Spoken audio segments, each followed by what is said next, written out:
Perang Hunain. Penaklukan Mekah seperti sebuah tamparan keras yang dirasakan bangsa Arab. Berbagai kabilah di sekitar Mekah terhenyak keheranan, seakan tak percaya terhadap apa yang terjadi. Ini sesuatu yang tak mungkin bisa dihalangi. Maka yang menolak tunduk tinggal beberapa kabilah yang memang masih mempunyai nyali dan kuat, yang dipelopori beberapa suku Hawazin dan Sakif. Ada beberapa suku lain yang berhimpun bersama mereka seperti Nasr, Jusyam, Sa'ad bin Bakar, dan beberapa orang dari Bani Hilal yang berasal dari Kais dan Ailan.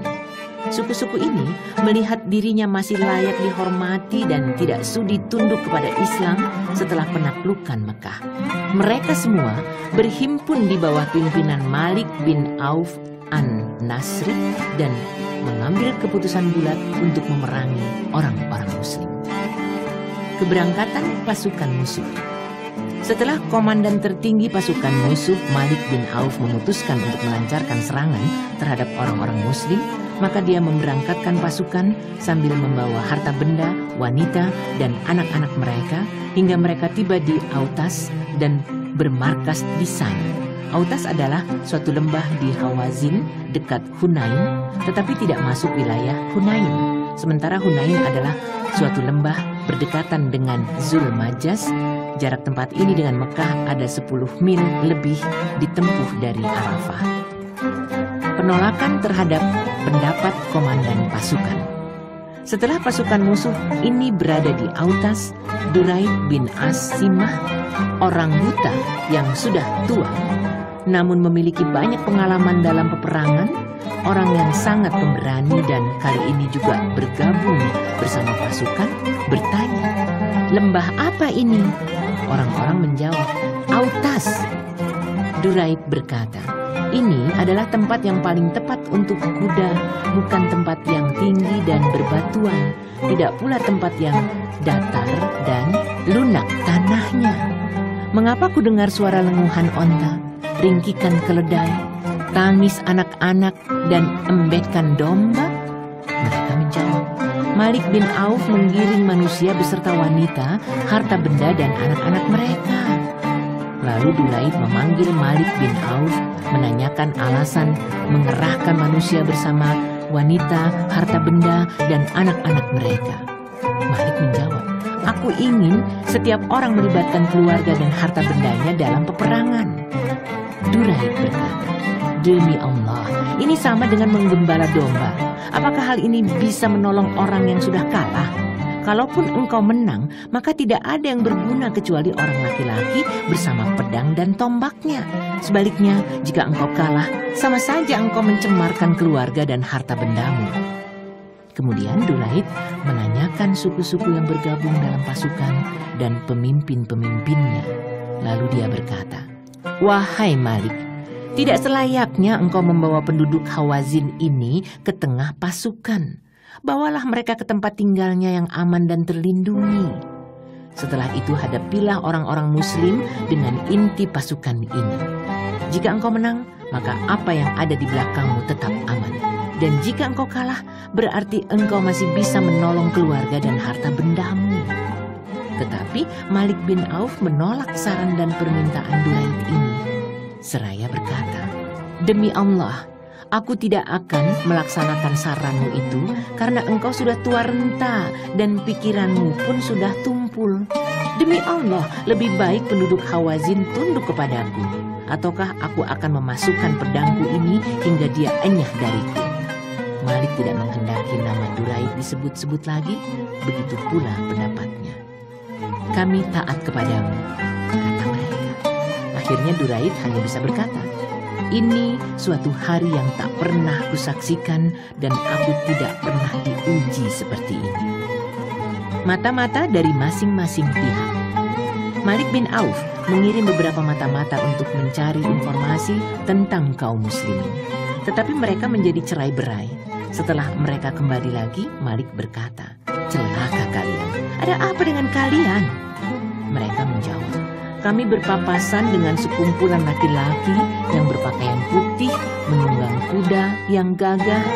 Demi Allah, lebih baik kami menarik diri daripada kami mendapat musibah. Sementara pada saat yang sama, Rasulullah SAW mengutus Abu Hadrat al-Islami untuk memata-matai keberangkatan musuh dan memerintahkan agar menyusup ke tengah-tengah mereka. Maka dia ikut menyusup di tengah pasukan musuh dan bisa mengetahui apa-apa yang seharusnya dia ketahui, lalu kembali lagi dan memberitahukannya kepada beliau. Rasulullah meninggalkan Mekah. Pada tanggal 6 Syawal 8 Hijriah, Rasulullah SAW meninggalkan Mekah atau bertepatan dengan hari ke-19 semenjak beliau memasuki Mekah. Beliau berangkat bersama 12.000 orang, 10.000 orang yang berangkat bersama beliau untuk menaklukkan Mekah, dan sisanya dari penduduk Mekah yang baru saja masuk Islam. Beliau meminjam 100 baju besi dan perlengkapannya dari Safwan bin Umayyah, dan beliau menunjuk Attab bin Usaid. Pada petang harinya, ada seorang penunggang kuda yang muncul di hadapan beliau sambil berkata, "Aku baru saja mengamati bukit ini dan itu. Pada saat itu aku melihat Hawazin yang sedang berangkat dengan membawa ternak dan domba milik mereka." Rasulullah SAW tersenyum mendengarnya lalu bersabda, "Itu adalah harta rampasan milik orang-orang muslim besok hari jika Allah menghendaki." Pada malam itu, beliau menugasi Anas bin Abu Marsad al-Ghanwi sebagai penjaga. Dalam perjalanan menuju Hunain, mereka melewati sebuah pohon yang besar yang disebut Zatu Anwath. Dulu orang-orang Arab biasa menggantungkan senjata di pohon itu, menyembelih korban di dekatnya, dan mengelilinginya. Sebagian prajurit ada yang berkata kepada beliau, "Buatlah bagi kami Zatu Anwath sebagaimana mereka dulu memiliki Zatu Anwath." Beliau bersabda, "Allahu Akbar, demi yang diri Muhammad ada di tangannya, kalian telah mengatakan seperti yang dikatakan kaum Musa. Buatlah bagi kami sebuah sesembahan seperti sesembahan mereka. Sesungguhnya kalian adalah orang-orang yang tidak mengetahui. Itu adalah jalan-jalan kehidupan. Kalian benar-benar mengikuti jalan orang-orang sebelum kalian." Karena melihat banyaknya jumlah prajurit, sebagian di antara mereka ada yang berkata, "Kali ini kita tidak mungkin bisa dikalahkan." Padahal justru hal itu mendatangkan kesulitan tersendiri bagi Rasulullah SAW. Pasukan Islam mendapat serangan secara tiba-tiba. Pada malam Rabu tanggal 10 Syawal, pasukan Islam tiba di Hunain. Sementara itu Malik bin Auf dan pasukannya lebih dahulu tiba di sana dan memasukkan pasukan ke sana pada malam hari. Dia memencarkan pasukan dan menempatkan mereka di setiap jalan masuk, di sela-sela bukit dan di celukan yang tersembunyi. Dia memerintahkan untuk menyerang pasukan muslimin selagi sudah mulai tampak. Lalu semua pasukan melancarkan serangan secara serentak. Menjelang subuh, Rasulullah SAW mempersiapkan pasukan, menyerahkan bendera, dan membagi-bagi tugas di antara mereka. Tepat pada waktu subuh yang suasananya masih gelap, orang-orang muslim tiba di lembah Hunain dan mulai memasang kewaspadaan. Mereka tidak tahu adanya pasukan musuh yang bersembunyi di samping celah bukit. Saat itulah pasukan muslimin mendapat serangan anak panah secara serentak dan tiba-tiba, hingga membuat mereka mundur lagi ke belakang, lari kocar-kacir. Seseorang tidak lagi mempedulikan temannya. Ini kekalahan yang sulit dipercaya, sehingga Abu Sufyan bin Harb yang baru saja masuk Islam berkata, kekalahan mereka tidak berujung hingga sampai ke Laut Merah. Jabalah atau Kaladah bin Al-Junaid berseru, "Ketahuilah, pahlawan waktu sahur adalah hari ini." Rasulullah SAW berbelok ke arah kanan sambil berseru, "Kemarilah wahai semua orang, aku adalah Rasul Allah, aku adalah Muhammad bin Abdullah." Namun mereka tidak peduli lagi. Yang ada di benak mereka hanyalah keinginan untuk lari dan menyelamatkan diri. Sehingga yang menyisa di tempat beliau hanya beberapa orang dari muhajirin dan sanak keluarga beliau. Pada saat itulah tampak betapa hebat keberanian Rasulullah SAW yang tiada tandingannya. Beliau siap-siap memacu bagalnya ke arah orang-orang kafir sambil bersabda, "Akulah sang Nabi, dan ini bukan dusta. Akulah keturunan Abdul Muthalib." Hanya saja, Abu Sufyan bin Al-Harits segera memegang tali kekang bagal beliau dan Al-Abbas memegang pelananya, berusaha untuk menahannya agar bagal beliau tidak lari. Beliau turun dari punggung bagal lalu berdoa, "Ya Allah, turunkanlah pertolongan-Mu." Orang-orang muslim kembali dan peperangan berkobar lagi. Rasulullah SAW memerintahkan paman beliau Al-Abbas, orang yang suaranya paling lantang, untuk menyeru para sahabat. Al-Abbas menuturkan, "Aku pun berteriak dengan suara sekeras-kerasnya, 'Manakah orang yang berikrar di bawah pohon?'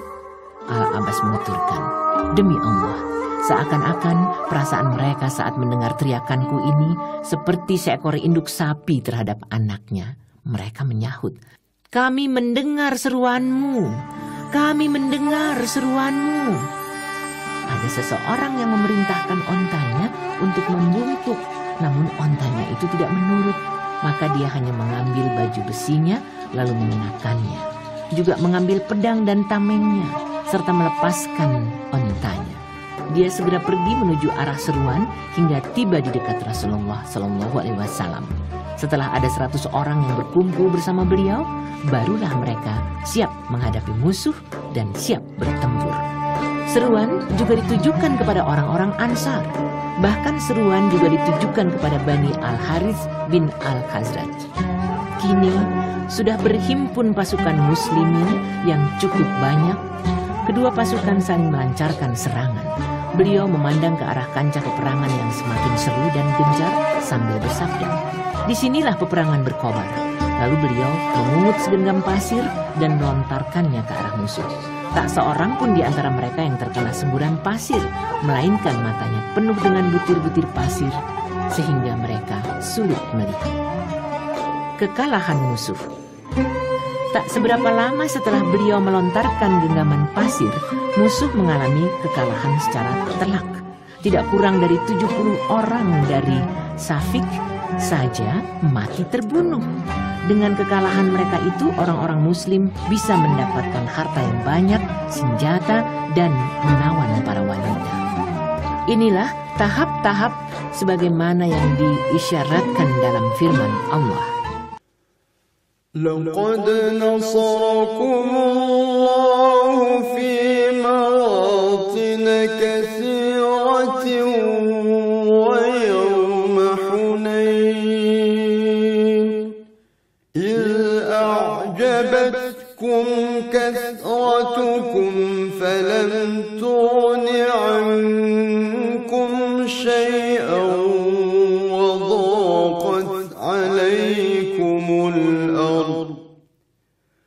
وضاقت عليكم الأرض بما رحبت ثم وليتم مدبرين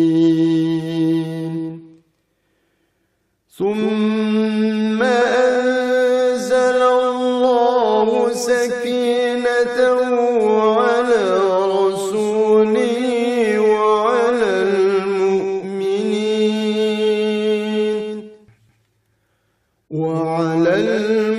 المؤمنين وأنزل جنودا لم تروها وعذب الذين كفروا وذلك جزاء الكافرين.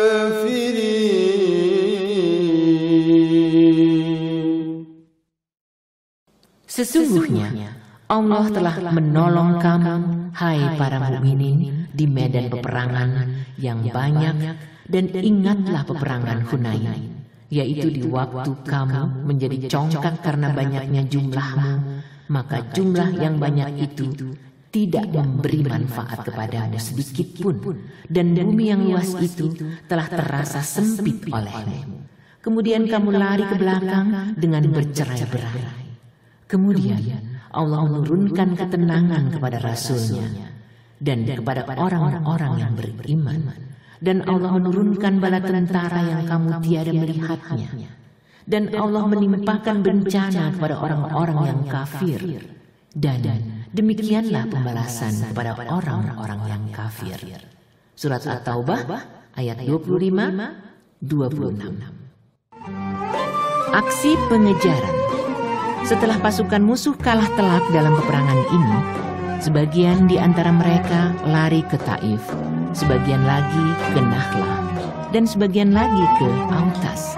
Karena itu Nabi Shallallahu Alaihi Wasallam mengirim sekumpulan orang yang dipimpin Abu Amir al-Ash'ari untuk melakukan pengejaran ke Autas. Kedua belah pihak terlibat dalam baku hantam peperangan selama beberapa saat di sana. Dan akhirnya orang-orang musyrik dapat dikalahkan. Sekalipun dalam kesempatan itu Abu Amir al-Ash'ari gugur.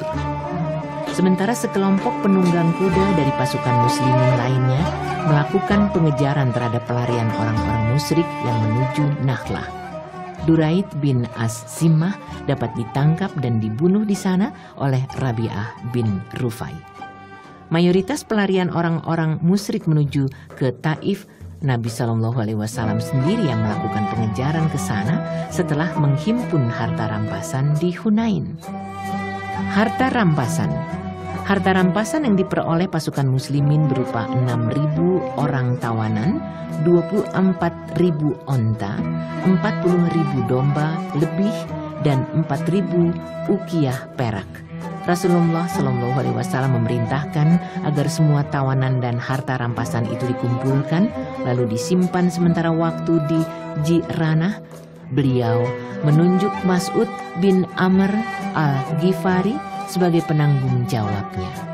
Harta rampasan ini tidak dibagi kecuali sepulang dari perang Taif. Di antara para tawanan itu terdapat Asyaimah binti Al-Haris As-Sa'diyah, saudari sesusuan Nabi Shallallahu Alaihi Wasallam. Ketika wanita itu dibawa ke hadapan beliau, dia memperkenalkan dirinya dengan menunjukkan tanda tertentu. Karena itu beliau menghormati wanita itu, menghamparkan kainnya dan menyuruhnya duduk di atasnya. Selanjutnya beliau membebaskannya dan mengembalikan ke tengah kaumnya. Perang Taif. Perang ini pada hakikatnya merupakan perpanjangan dan kelanjutan dari perang Hunain.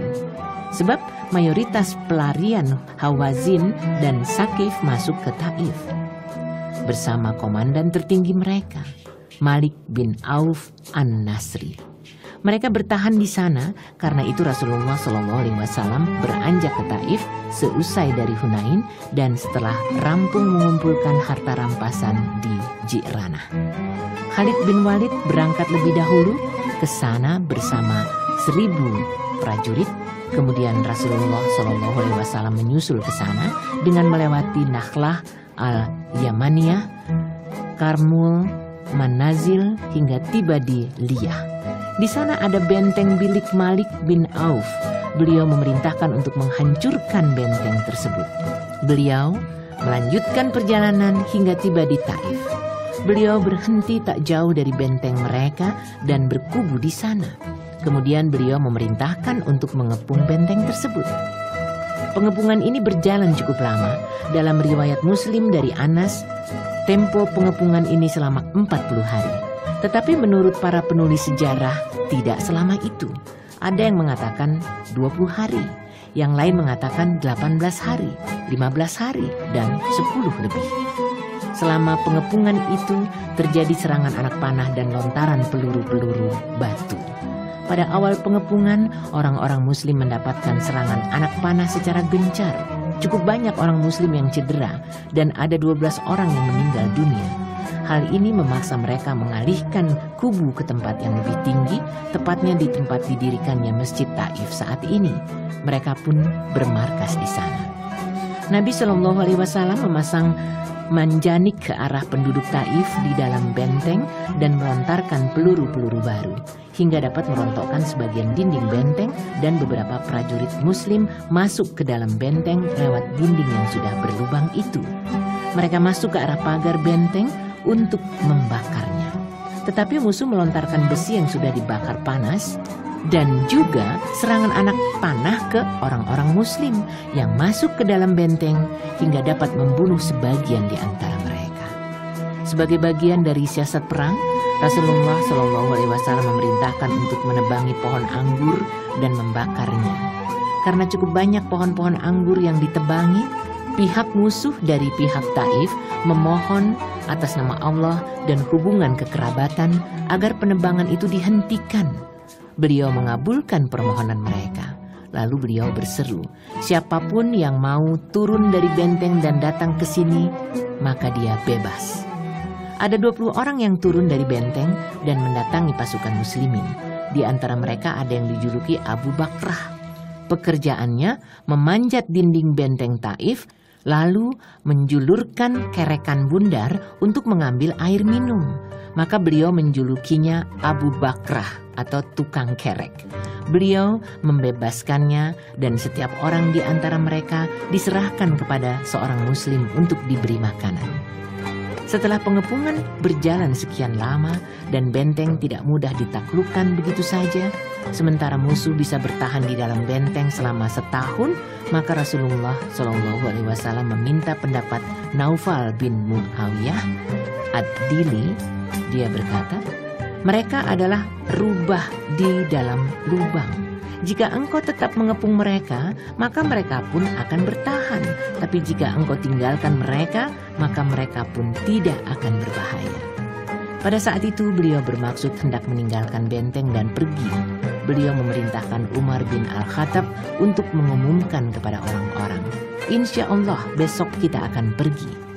Tetapi mereka ada yang keberatan dengan rencana ini. Mereka berkata, masa kita pergi begitu saja dan tidak menaklukkannya? Kalau begitu, serbulah mereka, sabda beliau. Tetapi justru serbuan yang mereka lakukan mengakibatkan banyak orang yang terluka karena benteng musuh memang cukup kuat. Maka beliau bersabda, insya Allah besok kita akan pergi. Perintah ini justru membuat mereka merasa senang. Karena itu mereka pergi. Melihat hal ini beliau hanya bisa tersenyum. Setelah mereka beranjak pergi, beliau bersabda, ucapkanlah, kami pasrah, bertaubat, menyembah, dan kepada Rabb kami memuji. Ada yang berkata, wahai Rasulullah, berdoalah bagi kemalangan Sakif. Maka beliau bersabda, ya Allah, berikanlah petunjuk bagi penduduk Sakif dan limpahilah mereka. Pembagian harta rampasan di Ji'ranah. Setelah menghentikan pengepungan terhadap Taif, Rasulullah SAW kembali ke Ji'ranah dan menetap di sana selama 10 hari.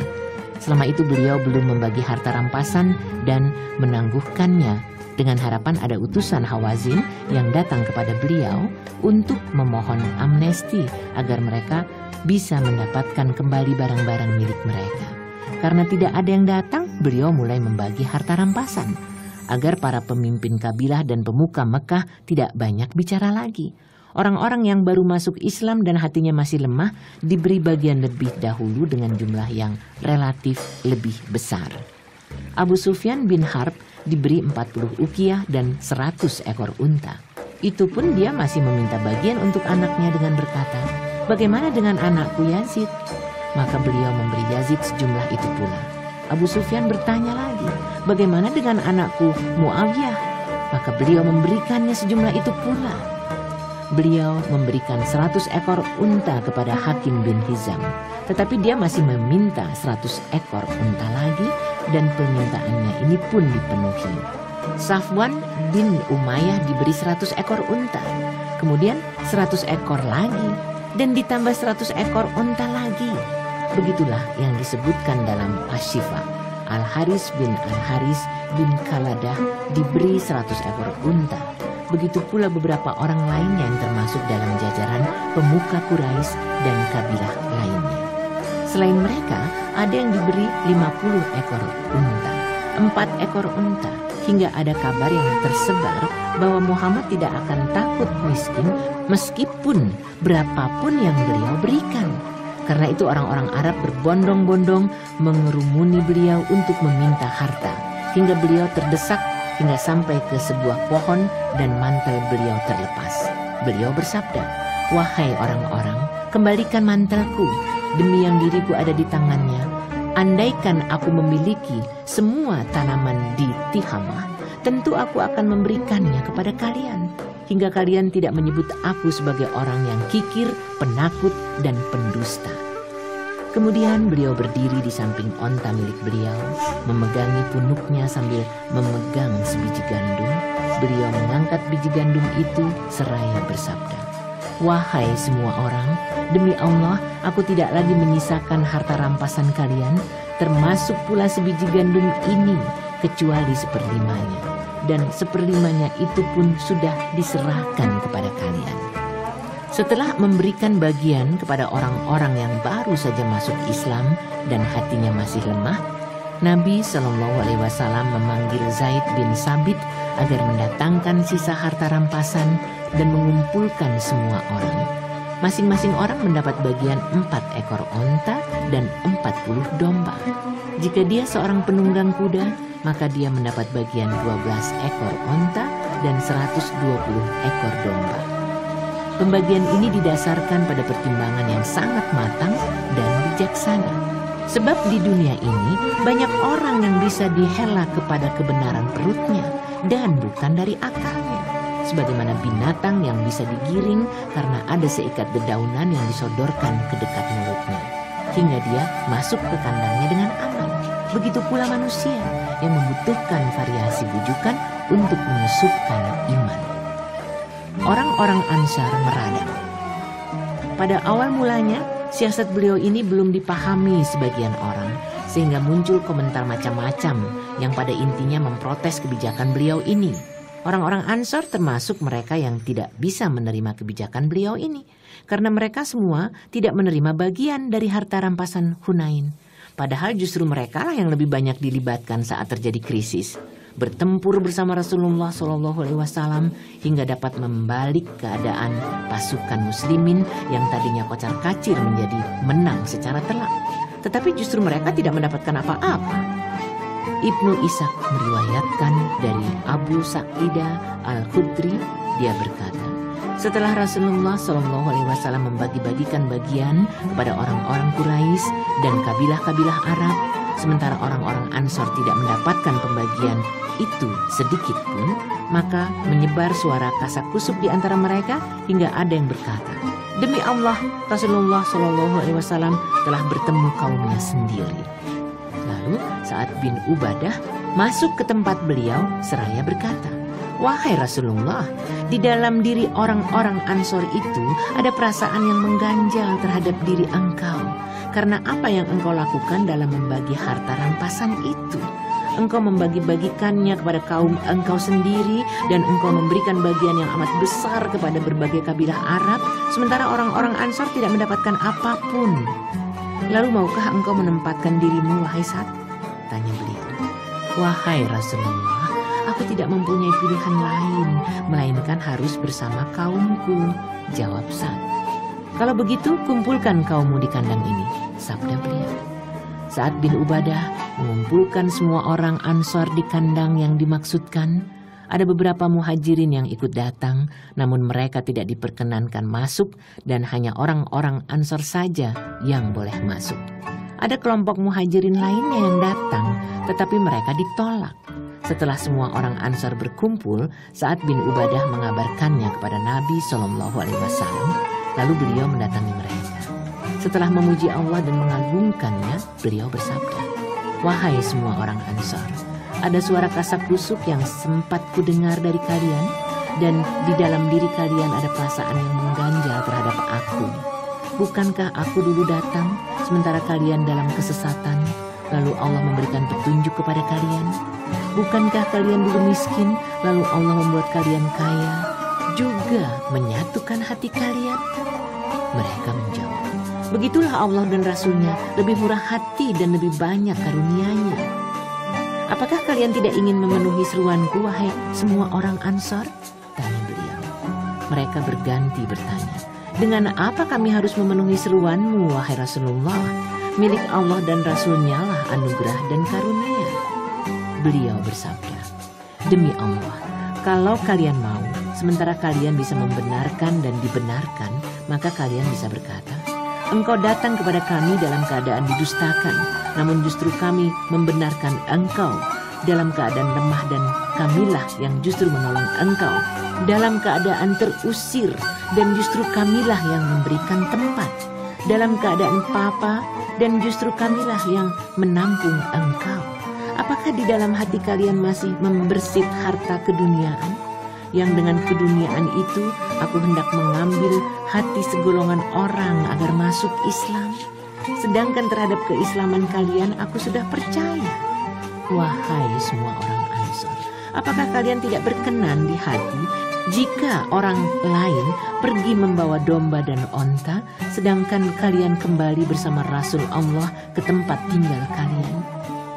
Demi yang jiwa Muhammad ada di tangannya, kalau bukan karena hijrah, tentu aku termasuk orang-orang Ansor.